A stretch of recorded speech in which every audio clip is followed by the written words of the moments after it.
உங்கள் வீட்டிலேருந்து உங்கள் அம்மா உங்கள் அப்பா உங்கள் அண்ணன் உங்கள் அண்ணி குழந்தைங்கள்லாம் வர்றாங்களாம். எதுவும் வாங்கணுமா? அவங்க வீட்ல இருந்து யாராவது வந்தா மட்டும் அதை வாங்கு இதை வாங்கு அதை செய் இதை செய்யணும் உயிரை வாங்குறாருல, இன்னைக்கு மாட்டினாரு. ஆமாங்க, ஒரு பக்கெட் பிரியாணி வாங்கிக்கோங்க. மட்டன் பிரியாணி. மட்டன் பிரியாணிக்கு முட்டை மட்டும் தான் தருவாங்க. 65 சேர்த்து சொன்னால் தான் நல்லாயிருக்கும்.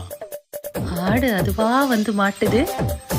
ஆமாங்க, 65 சொல்லிருங்க, 2 கிலோ. அப்படியே ஃபிஷ் ஃப்ரையும் சொல்லிருங்க. ஏங்க குழந்தைங்கலாம் பிரியாணி சாப்பிட மாட்டாங்க, அவங்களுக்கு சிக்கன் நூடுல்ஸ் சொல்லிடுறீங்களா? குழந்தைங்கன்னு சொல்கிற, ஐஸ்கிரீம் வேண்டாமா? ஆமாங்க ஐஸ்கிரீமும் சொல்லிருங்க. சரி மச்சான், கேட்டுச்சா? வரும்போது இதெல்லாம் வாங்கிட்டு வந்துருங்க. எந்த மச்சான்? எந்த மச்சானா? உங்கள் அண்ணன் தாண்டி. எங்க அண்ணனா?